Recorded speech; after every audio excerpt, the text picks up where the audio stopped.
Welcome to Compound number 2. This is the last video of tonight. Alright? It's morphin time. No. Okay, so here's how this works. I have written 2 books, working on the 3rd book. The first book was called Love 13. It is an acronym. It is for Legion, a Vengeful Enchantress. 13 because there's 13 females, i.e., Vengeful Enchantress, in the book. You get nothing else. Just know there's 13 women who's fixing to kick somebody's ass. Alright? Now, American Konoichi. That's the book that's currently being published. It is my 2nd book, but it came after Love 13. I finished Love 13 and dedicated it to my 2 fathers that passed, and my current father that passed will probably get a dedication in this book coming up. But also, he was alive when I wrote American Konoichi, and I did dedicate a chapter to my crush from when I first met her because she made a big difference in my life, whether she knows it or not. And I swear, I would love to be the guy who marries her or dies trying. And I know Zeta Zhang's never going to see this video, and that's fine.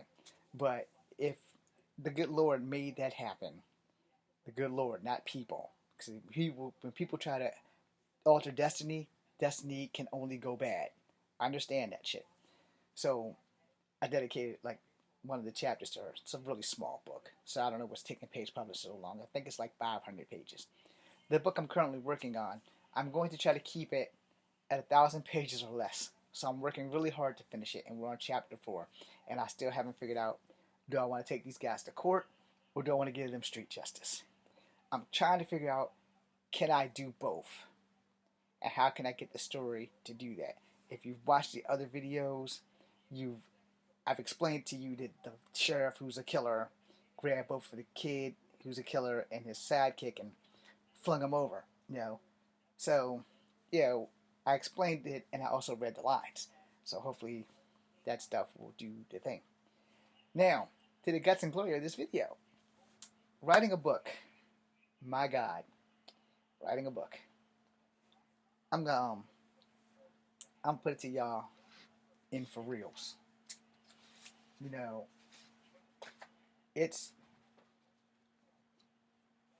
a hard process. Alright? And if you're going to be a book writer, my heart's out to you. Because these are the issues that I've had myself. See, I didn't even think I was going to write another book until people kept talking about sundown towns. So I was like, I think I can touch on that. And then, because of things happening on TikTok in the Native community and the Black community, I said, I think I can touch on that.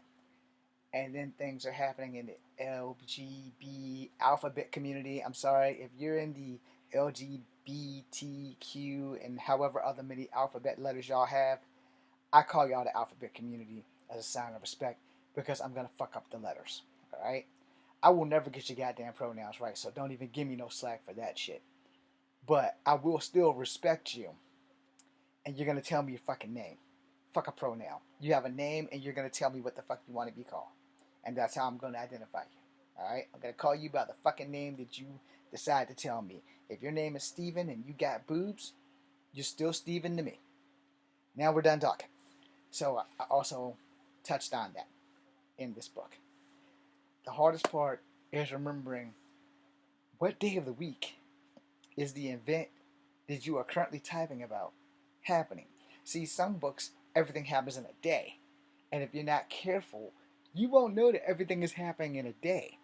But you can't kill 3 people in a day and bury them all in a day. I mean, you can, but in real life, unless you already pre-dug the graves and you somehow lured all your victims to the same spot and just perfectly sniped them so that they just drop dead in the hole, yeah, you got work to do. Because most of the time you use an excavator with a scoop to dig out the grave. Now, it is what it is. But in real life, if you're going to do that to people, you're going to have that shit planned in advance. You have to dig holes where no one knows where they are. You're going to have the the testicular fortitude to trick them into getting wherever the hell you're taking them to bury their ass. So, in the writing currently, I know that where I am right now, it's Wednesday night. And it's like 9 o'clock. When I start writing tomorrow, on Tuesday, it'll be Wednesday in the book. Alright, so I know exactly where I am, and you have to keep track of that shit. So, you know, you want to keep notes. Keep notes. I had notes on index cards. It's best not to use index cards. It's best to use a full-on sheet of paper and keep track of how you are going to manage the chapters in the book. I got most of that covered, but I fucked up. Okay? So just leave it at that. I fucked up. Yeah, I fucked up. That's all you need to know is that I fucked up. But I'm back on track for the most part. You have to name places like the hospital and the casino, and you have to remember what you named them before you get to the next chapter, because if you want to take the book there, you need to remember what you named the place. You have to remember the name of the people. Cast list. And it is not a fun time. You gotta remember, okay, I know how I want it to begin. I know how I want it to end. So, beginning is important, ending is important, and then whatever the fuck's in the middle has to pull it all together and tie it up in a nice bow. Alright? Therein lies the fucking problem. So far, so good. I'm just having a problem figuring out how I want to end this shit. Because the sheriff believes his wife is dead, but she's not. And I was thinking, should I have her come back and kill this motherfucker because he killed an innocent black man who was not her lover and caused her to get hit by a bear and wash down the stream and become a comatose patient, while the black guy unfortunately gets mauled by a bear. The sheriff's second son, because he has two sons with this woman, one of them is a rape baby, which is the one that's doing all the goddamn killing. He kills the girl who did not want him. He rapes her and he kills her. Or he kills her and he rapes her, because I have to go back and read that chapter to figure out what the fuck I did, because I don't remember. But instead of getting rid of the evidence, he kept it. He burnt her clothes or something, but he kept the knife that he used to gut her so that he could stab her cousin, who's the member of the alphabet community, but he's also part black and part native. It means he's a two-spirit individual, which is what the natives call people who are two-spirited. Right? And you know, with that being said, I decided we're going to make the heroes Native Americans. But we're not going to make them reservation police. There are some reservation police that are heavily involved in these cases, but the main guy is a U.S. Marshal. And why is he a U.S. Marshal? Because I know one thing for sure. They can go wherever the fuck they want. So, the main guy's a U.S. Marshal. His girlfriend, who broke up with him but came back together, because they're back together in chapter 4, they're going to stay together. It's going to be a good ending for them. She's a reservation police officer. The first victim's sister just got her detective badge as a reservation police officer. Alright? So I stretched some of the law and some of the story, because I don't think that a U.S. Marshal can deputize other police officers and give them U.S. Marshal powers, but in my book he does. Now in real life that shit can't happen. The second victim, his daddy is one of the higher ranking officers in Homeland Security. And the main guy is nicknamed Detective Hell because he gives everything hell. And he crippled his sister's killer, who was the original boss of the police station, which he was a cop at first, and then he had to leave. He joined the military because there was a court deal because of the damage that he'd done to his boss, but it was a catch-22 because the boss killed his sister right in front of him. And so who wouldn't flip out and kill the guy that kills your sister right in front of you? All right, you get no more. But that's part of the story. You get bits and pieces of it. You don't get the whole thing. You don't get the backstory. You get the backstory in chapter 2 or chapter 3, where he literally goes and visits this guy at the prison because he has his cousin as the head warden because his boss and the first warden were in cahoots. And Detective Hell doesn't miss a fucking beat, which is why in chapter 4 he found 3 teeth, 2 belonging to the assistant and 1 belonging to the murderer of the young two-spirited man.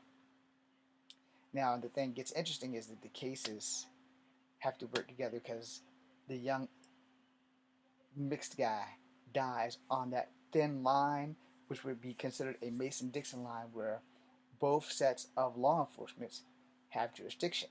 But because the guy is part native, natives get to get the body back to handle all the funerals and all that other stuff because his family's prominent in the tribe.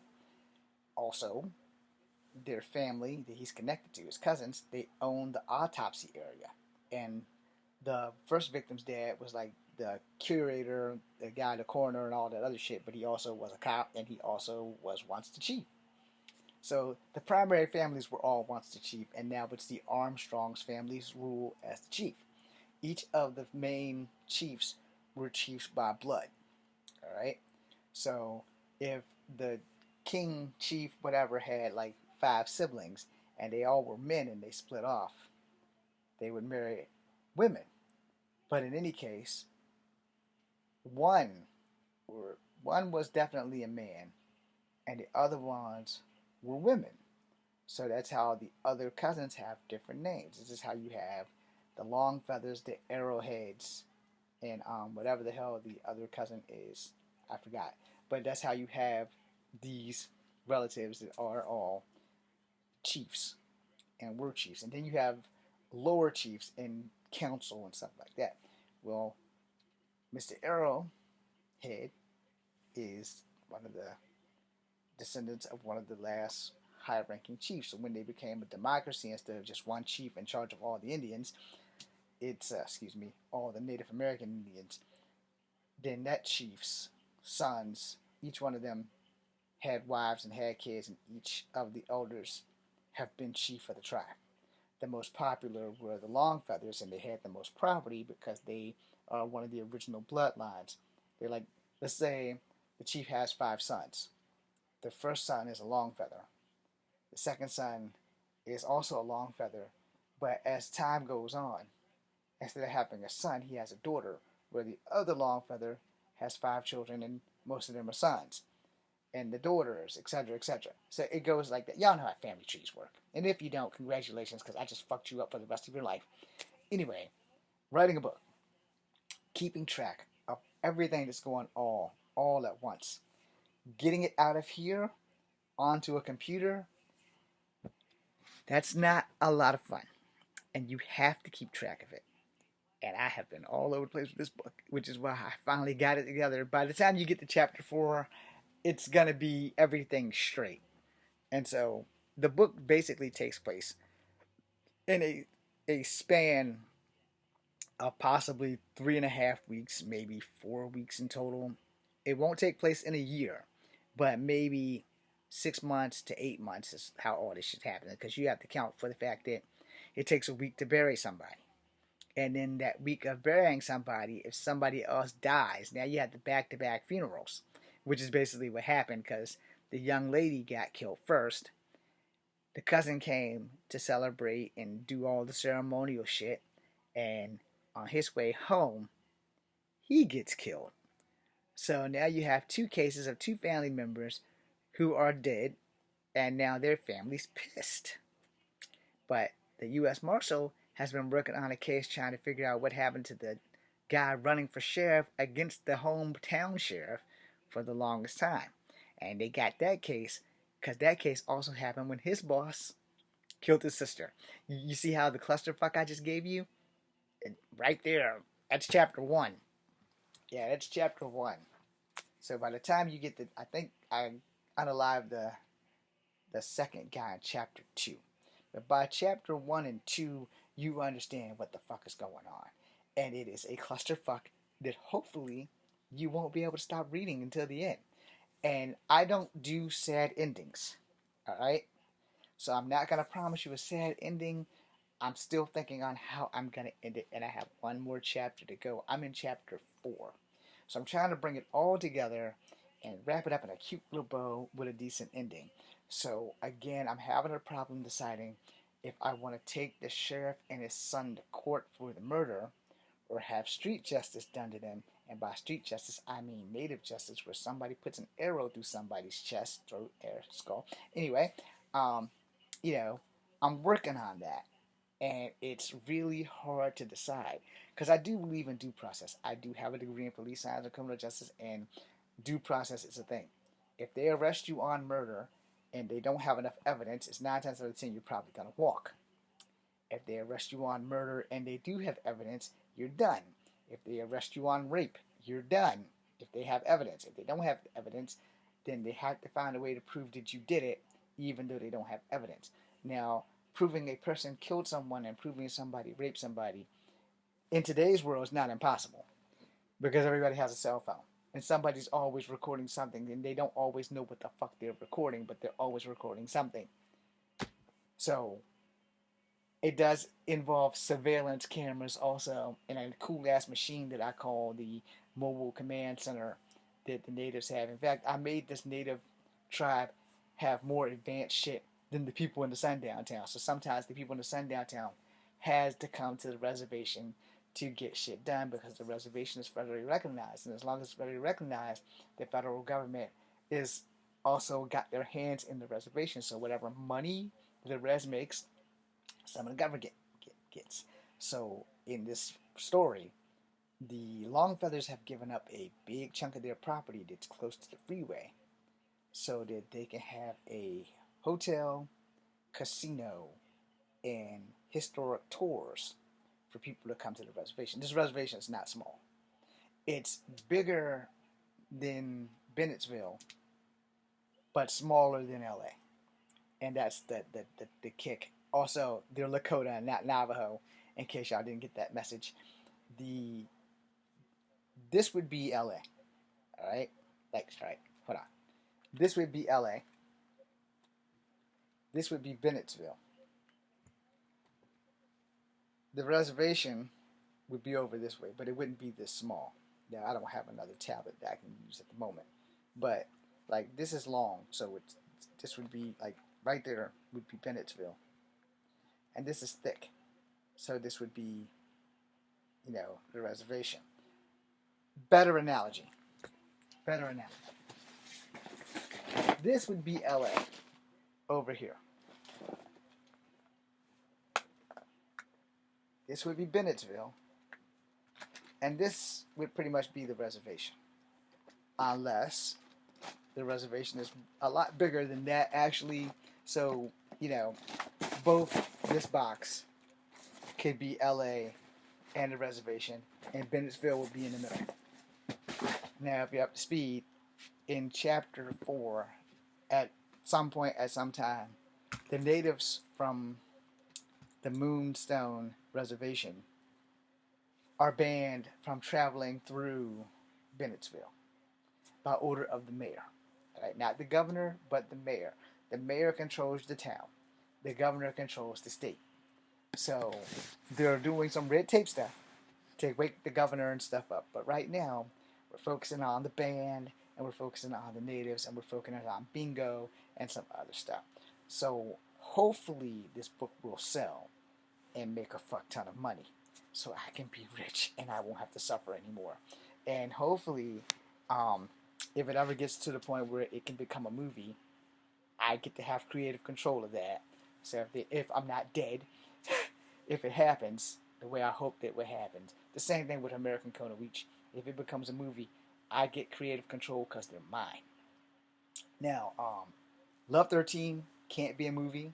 It could probably be an anime. It would probably work better as an anime, but if it does become a movie, it has too many fantasy things to it, so it can't really... You'd have to have a lot of fucking money to make it into a movie. Right? You'd have to have special effects for unicorns, Japanese gods, Chinese gods, Native American gods, Egyptian gods, Greek and Norse gods. You'd have to have money for that, and it's too big to be a one set. It would be like if you made all 3 of the never-ending stories never fucking ending. Okay? So they don't live up to their titles. Not that the never-ending story 1 wasn't the best one out of 3 of them, because it was, but that's just my personal opinion. It also should be rebooted, just like Labyrinth. But I'm just talking smoke right now. Anyway, the bottom line is that you know you have to get to California, or if you're in California, you'd have to go through the sundown town of Bennettsville to get to LA if you lived on the reservation.